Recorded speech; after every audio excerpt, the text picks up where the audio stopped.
प्यारे साथियों नमस्कार, जय हिंद, आदाब। कैसे हैं आप सभी लोग। उम्मीद करते हैं आप सभी लोग बहुत अच्छे होंगे, शानदार होंगे और जबरदस्त होंगे और आप सबकी पढ़ाई बहुत अच्छी चल रही होगी मेरे दोस्त। ऐसे हम उम्मीद करते हैं कि आप सब लोग साथ साथ रिवीजन भी कर रहे होंगे, ठीक है।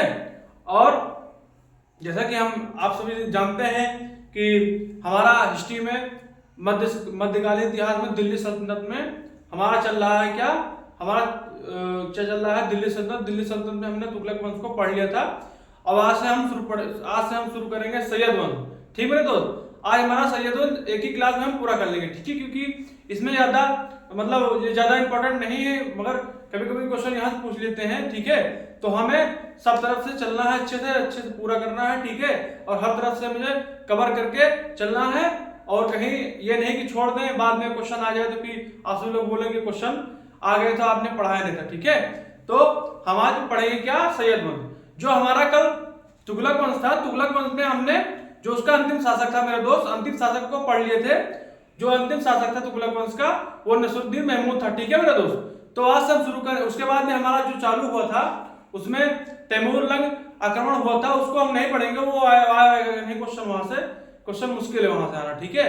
बट आज हम पढ़ेंगे क्या, आज हम शुरू करेंगे सैयद वंश। सैयद वंश को अच्छे से पढ़ेंगे, उससे समझेंगे जो भी इसमें मेन टॉपिक है, मेन फैक्ट है, उसे अच्छे से पढ़ेंगे और समझेंगे, ठीक है। और आप सभी रिक्वेस्ट है मेरे दोस्त कि आप सभी लोग हमारा आर्मी डिफेंस फैक्ट्री चैनल उसे सब्सक्राइब करिए, शेयर करिए अपने भाई बहनों को जो इसका लाभ उठा सके, ठीक है। और इसके बाद में हम हिस्ट्री के साथ साथ एक हफ्ता के अंदर में हम शुरू कर रहे हैं स्टैटिस्टिक्स के, और स्टैटिस्टिक्स के भी अच्छे से पढ़ेंगे बेहतरीन अंदाज में, ठीक है। तो आज ज्यादा देर नहीं करेंगे, एक ही क्लास में मुझे खत्म करना है ये सैयद वंश। तो समय को न गवाते हुए हम शुरू करते हैं। आज हमारा सैयद वंश है, क्या है मेरे दोस्त, आज हमारा सैयद वंश है, सैयद वंश,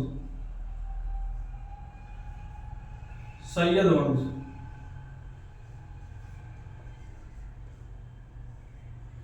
आज हमारा सैयद वंश है, आज हमारा नया वंश है सैयद वंश। अब इसके बाद में हम आएंगे क्या, इसके बाद हम आ जाएंगे कल से शुरू कर देंगे। कल से हमारा क्या रहेगा, कल से हमारा रहेगा लोधी वंश, जो कि दिल्ली सल्तनत में अंतिम वंश है, ठीक है मेरे दोस्त। जो लोधी वंश है दिल्ली सल्तनत में सबसे अंतिम वंश है, ठीक है वही।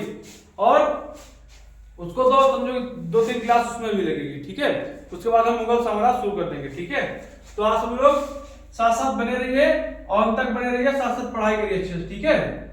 और अच्छे से पढ़िए मन लगा के, और मन लगन और जोश के साथ अपने माता पिता का सपना पूरा करना है, ठीक है मेरे दोस्त इस बार।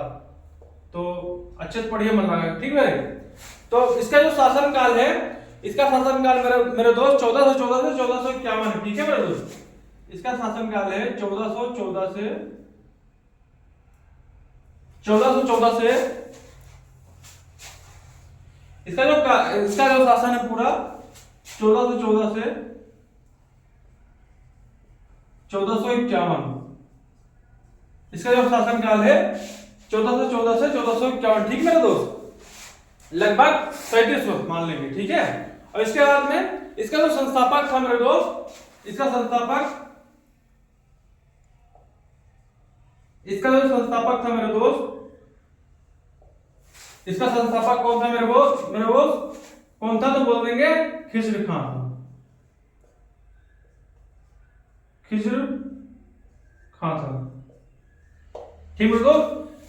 सैयद वंश का जो संस्थापक था खिज्र खान था, ठीक है मेरे दोस्त। और ये फिरोज शाह तुगलक के समय, यह बोल देंगे FST, फिरोज शाह तुगलक के समय मुल्तान का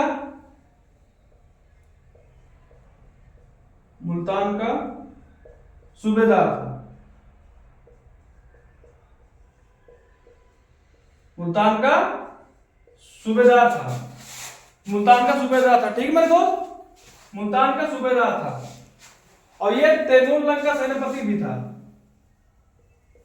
इसके बाद लिखेंगे या तैमूर लंग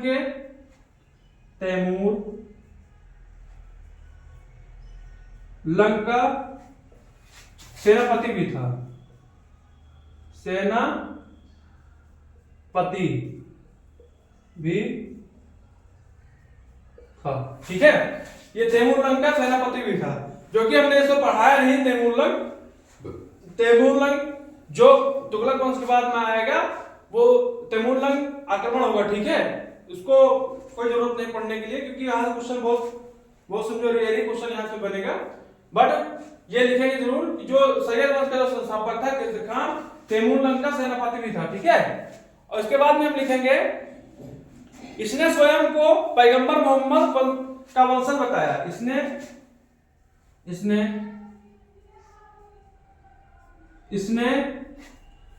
खुद को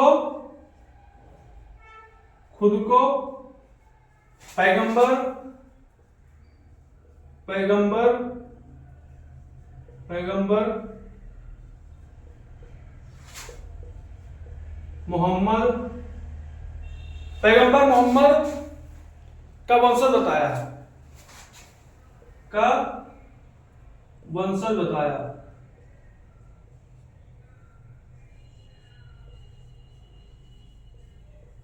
ठीक मेरे दोस्त, इसने खुद को पैगंबर मोहम्मद का वंशज बताया। ये बहुत इंपॉर्टेंट बन जाएगा क्वेश्चन, अगर बनेगा तो यह क्वेश्चन बन जाएगा। ठीक है, इसने पैगंबर मोहम्मद का वंशज बताया। ठीक है, और इसके बाद में आएंगे इसने रैयत आला की उपाधि धारण की। इसने रैयत आला की उपाधि धारण की। इसने रैयत आला की उपाधि धारण की। ठीक है दोस्त, इसने रैयत आला की उपाधि धारण की। ठीक है, इतना नोट कर लीजिए, बहुत इंपॉर्टेंट है मेरे दोस्त। इसके बाद में हम नेक्स्ट पॉइंट पे आएंगे, इतना नोट कर लीजिए सभी लोग, या स्क्रीनशॉट ले लीजिए।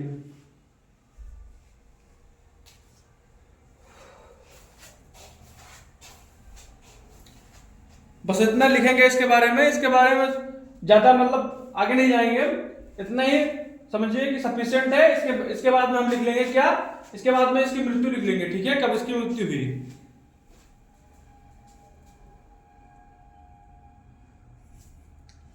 इसके बाद देखिए मृत्यु बता देंगे कि मृत्यु कब हुई। ठीक है, इसकी मृत्यु 20 मई 1421 को हो गई थी। ठीक है, इसकी मृत्यु 1421 में हो गई थी। इसके बाद इसका पुत्र आएगा मुबारक शाह।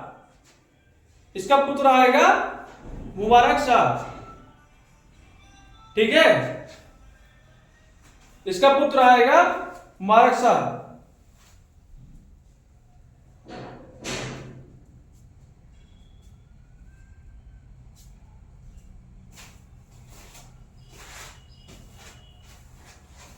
चलिए इसे इरेज कर लेते हैं।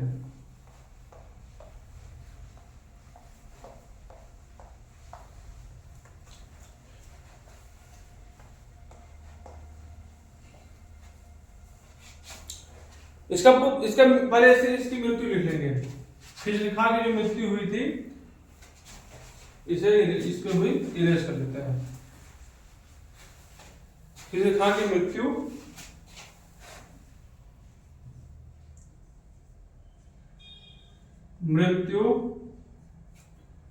कब हुई थी मेरे दोस्त, बोल देंगे 20 मई 1421। 20 मई 1421। ठीक है, 20 मई 1421 को हुई थी। ठीक है, और उसके बाद में हम आ जाएंगे इसका पुत्र मुबारक शाह। इसके बाद दूसरा जो शासक बनेगा मुबारक शाह बनेगा। ठीक है, इसका जो पुत्र है मुबारक शाह, खिजर खां का जो पुत्र है मुबारक शाह। चलिए इसे हम इरेज कर लेते हैं। इसके बाद आएगा मुबारक शाह।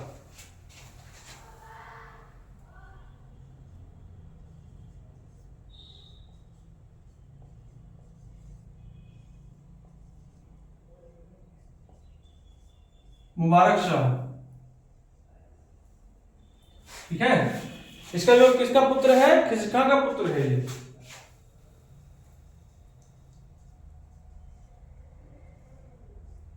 खिजर खां का पुत्र है। ठीक है, खिजर खां का पुत्र है। ठीक है, और इसने सुल्तान की उपाधि धारण की, ये इंपॉर्टेंट नहीं है। इसने अपने नाम का सिक्का चलवाया और खुतबा पढ़वाया। इसने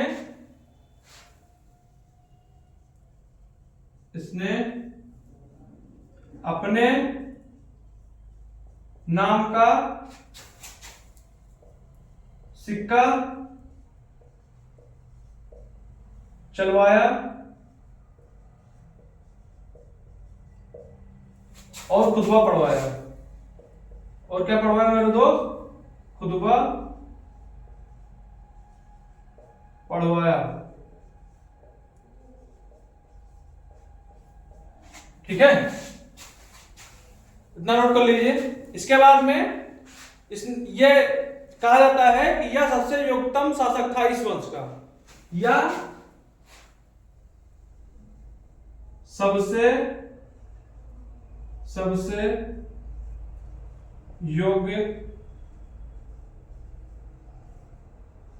योग्यतम शासक था इस वंश का। ठीक है, इस वंश का सबसे योग्यतम शासक था कौन? तो ये मुबारक शाह था। ठीक है, और इसके बाद में लिखेंगे इसने याहिया बिन सरहिंदी को संरक्षक बनाया। ठीक है मेरे दोस्त, ये कौन था? तो एक कवि था। ठीक है, एक विद्वान कवि था।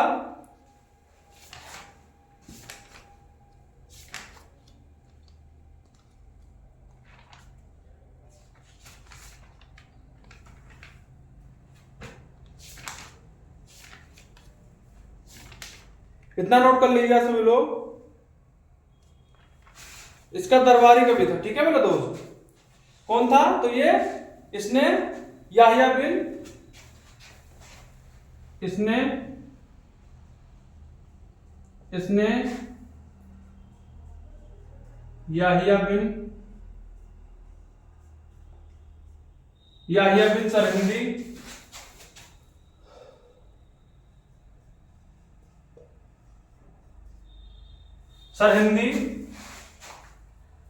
सरहिंदी को संरक्षक बनाया।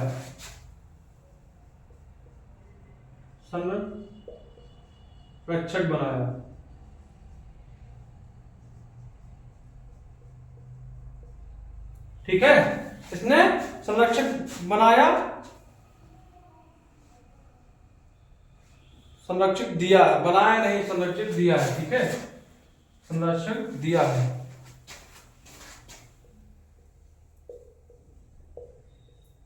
ये कौन था मेरे दोस्त? एक दरबारी कवि था जिसकी बुक है तारीख मुबारक शाही। ये कौन था? तो ये दरबारी कवि था।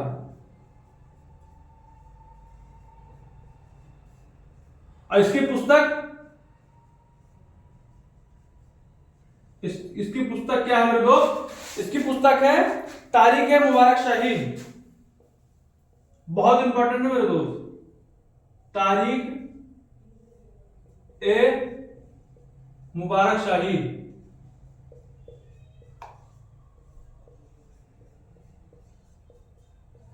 तारीख ए मुबारक शाही इसकी पुस्तक थी। ठीक है, याहिया बिन सरहिंदी की। ठीक है, इतना नोट कर लीजिए सभी लोग। इसके बाद मेरे दोस्त, इसके बाद अगले पॉइंट पे आएंगे हम। नेक्स्ट पॉइंट पे, गर्मी काफी हो रही है मेरे दोस्त, गर्मी से हालत खराब है। इसके बाद में आएंगे मेरे दोस्त, इसके बाद में हमारा आ जाएगा इसने मुबारकाबाद नगर की स्थापना की। ठीक है, इसने मुबारकाबाद नगर की स्थापना की। इसने लिख लेंगे इसी में, इसने मुबारकाबाद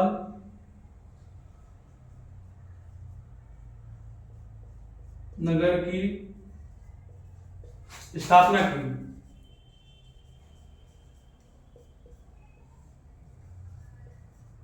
ठीक है, इसने मुबारकाबाद नगर की स्थापना की। बहुत इंपॉर्टेंट है, बहुत बहुत ज्यादा इंपॉर्टेंट है ये। ठीक है, बहुत इंपॉर्टेंट है। किसने की? तो मुबारक शाह ने की थी। और कौन सा वंश का शासक था? तो बोल देंगे सैयद वंश का शासक था। ठीक है, इतना नोट कर लीजिए। इसके बाद में हम आ जाएंगे दूसरे शासक पे। इसके बाद आ जाएगा मोहम्मद शाह, जो कि मुबारक शाह का छोटा भाई है। इसका छोटा भाई है मोहम्मद शाह।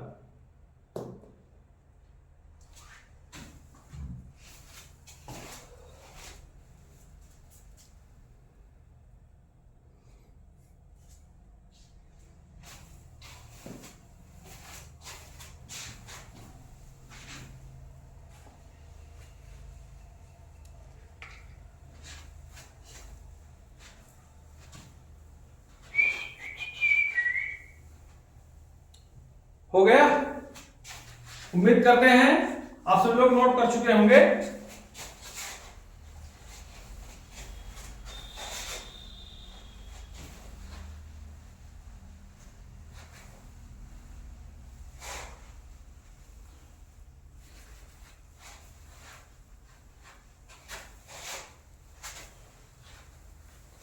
उम्मीद करते हैं आप सब लोग नोट कर चुके होंगे और कर रहे होंगे साथ साथ। ठीक है, इसके बाद आएगा मोहम्मद शाह।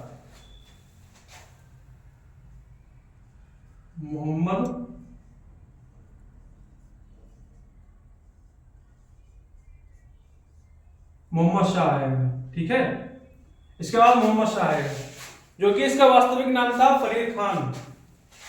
इसका वास्तविक नाम फरीद खान था। क्या था मेरे दोस्त? फरीद खान था। ठीक है, इसका वास्तविक नाम था फरीद खान।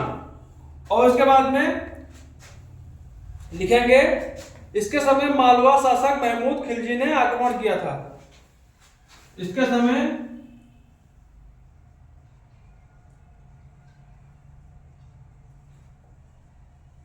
मालवा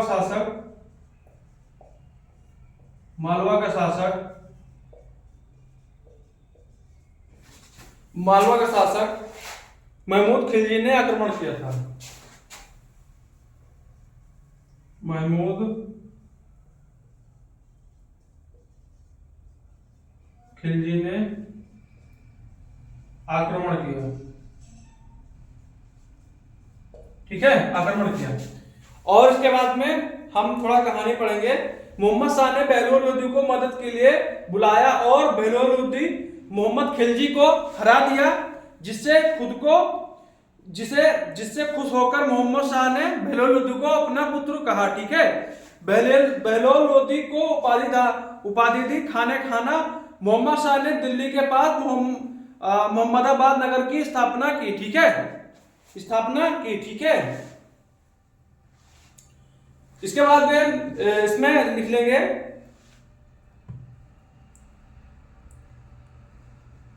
मोहम्मद शाह ने बहलोल लोदी को, जो बहलोल लोदी है ये आगे चल के लोदी वंश की स्थापना करेगी। ठीक है, बहलोल लोदी मोहम्मद शाह ने, लिखेंगे इधर, मोहम्मद शाह ने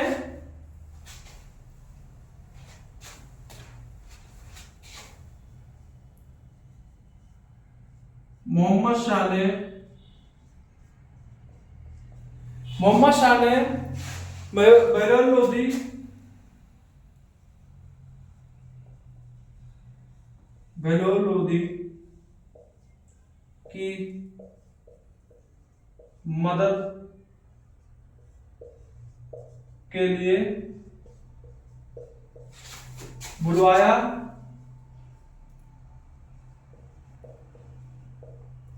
और मेरे दोस्त, और बहलोल लोदी महमूद खिलजी को हरा दिया और बहलोल लोदी महमूद, जो भी बताया थे, महमूद खिलजी ने आक्रमण किया था। महमूद खिलजी को हरा दिया। इससे खुश होकर मोहम्मद शाह ने अपना बेटा कहा, ठीक है, इतना नहीं लिखेंगे, मोहम्मद शाह ने अपना बेटा कहा। और इसके बाद में बहलोल लोदी को उपाधि धारण की। बहलोल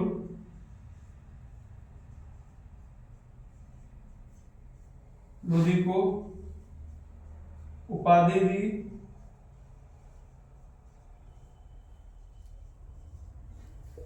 क्या दी? खाने खाना, खान ए खाना, ठीक है, इतना नोट कर लीजिए। इसके बाद हमारा आएगा शासक अलाउद्दीन आलम शाह। अलाउद्दीन आलम शाह जो कि ये इसमें क्या बोलते हैं, सैयद वंश का अंतिम शासक होगा, ठीक है। इसके बाद में हम आएंगे अलाउद्दीन आलम शाह। ये हमारा लास्ट टॉपिक होगा, क्या बोलते हैं, सैयद वंश में, ठीक है, या लास्ट शासक बोल देंगे, अंतिम शासक यही है। इसके बाद लोधी वंश की स्थापना होगी, जो कि कल हम पढ़ाएंगे। कल से शुरू करेंगे, 2-3 क्लास में उसको भी पूरा कर देंगे मेरे दोस्त। इसके बाद हम शुरू कर देंगे क्या, इसके बाद हम मुगल साम्राज्य को शुरू कर देंगे, ठीक है। और आप सब लोग साथ साथ बने रहिए, ठीक है। लिखेंगे अलाउद्दीन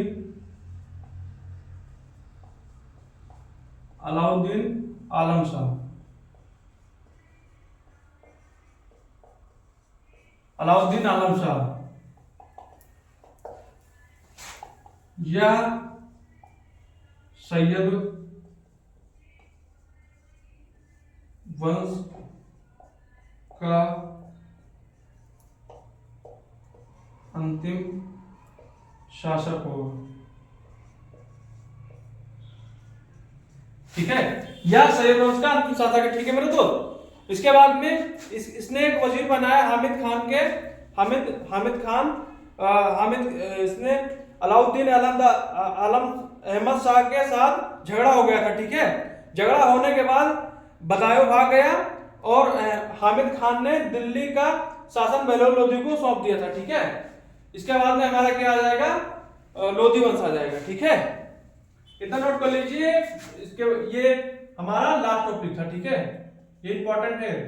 सैयद वंश का अंतिम शासक कौन है, तो बोल देंगे अलाउद्दीन आलम शाह। इसके बाद में एक वजीर था हामिद खान, और इसके साथ अलाउद्दीन आलम शाह के साथ झगड़ा हो गया, और झगड़ा होने के कारण बदायूं भाग गया आलम शाह। और उसके बाद में हामिद खान ने जो शासन था बहलोल लोदी को सौंप दिया। इसीलिए बहलोल लोदी ने सैयद वंश को छोड़कर और लोधी वंश की स्थापना की, ठीक है, जो कि दिल्ली सल्तनत में अंतिम वंश होगा, ठीक है, दिल्ली सल्तनत में अंतिम वंश होगा, ठीक है। और जो बहलोल लोदी है, दिल्ली सल्तनत का सबसे बड़ा कार्यकाल उसी का है, ठीक है मेरे दोस्त, लगभग 38 साल, ठीक है।